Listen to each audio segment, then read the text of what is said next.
its presentation, its ideas. The shows were full of great lighting. In Search of Space was the band's breakthrough album. It was the era of the Apollo moon landings and the spiders from Mars.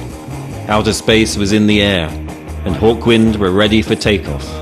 Space rock had been born.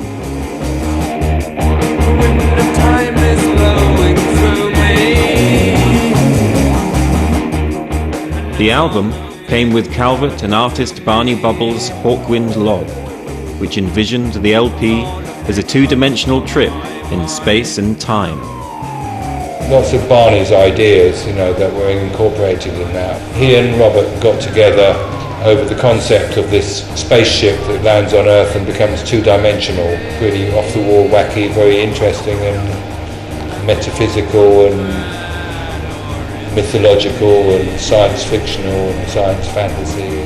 The term space rock come up when we was in Clearwater, and it pretty much summed us up really, because we were all really spaced out and really rocking. It was psychedelic. It was psychedelic space as opposed to space. And to a certain extent, the Barney drawings and influences, and it certainly led it that direction. Hawkwind's use of heavy trance rhythms and electronics was closer to the new German bands, such as Amondul, Can and Neu, than to anything going on in Britain. I think the science fiction element comes from the sounds.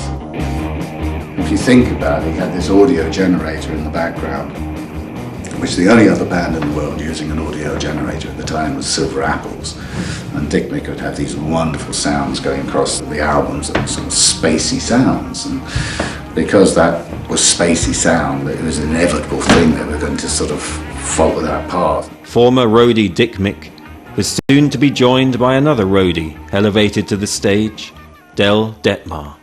Dick Mick and Del Detmar, really good company. They seemed to be like a couple of guys that were like, pot dealers that had just fallen into music making by happenstance.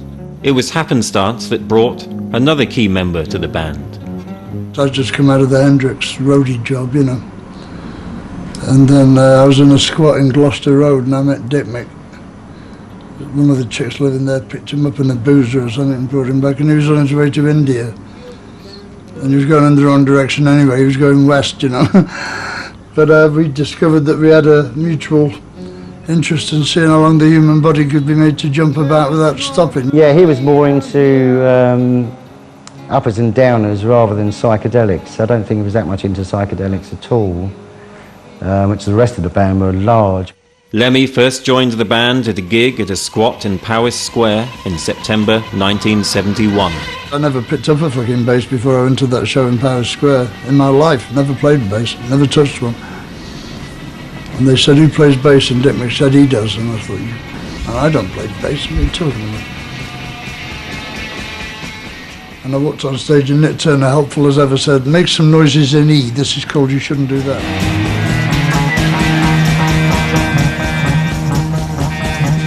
When did you first see Hawkwind before you joined them, and what were they like? The Roundhouse, and they were terrifying. I thought, I've got to join these guys, I can't watch them. Because there were 600 people doing this all together at the same time, like epileptic fit. It was kind of heavy, and so people that were on downers could oh, hey man, this is kind of heavy, And people that smoked pot were like, yeah, because there's all these textures in the sound, It wasn't like Jerry Garcia, who would play these incredible guitar solos. We didn't know what the fuck we were doing. We didn't make any attempt to understand synthesizers. We just got, Dick Mick was on this ring modulator thing, and Del, who was playing the synthesizer, had no previous experience of it whatsoever. He just bought the booklet and sat there reading it while he was doing it. I don't know what it sounded like, but it must have been interesting from time to time when he was turning the page,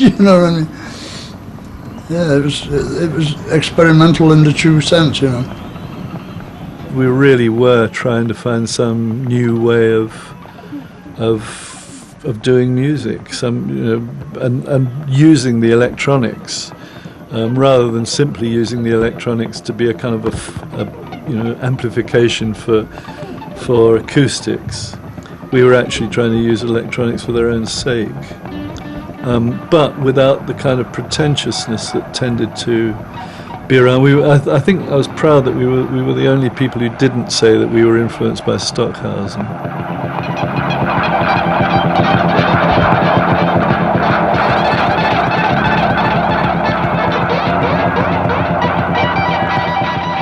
We called it an audio generator. Actually, it was a ring modulator through a wah-wah pedal, which is kind of a weird sound, but it goes out of human hearing both ways, right?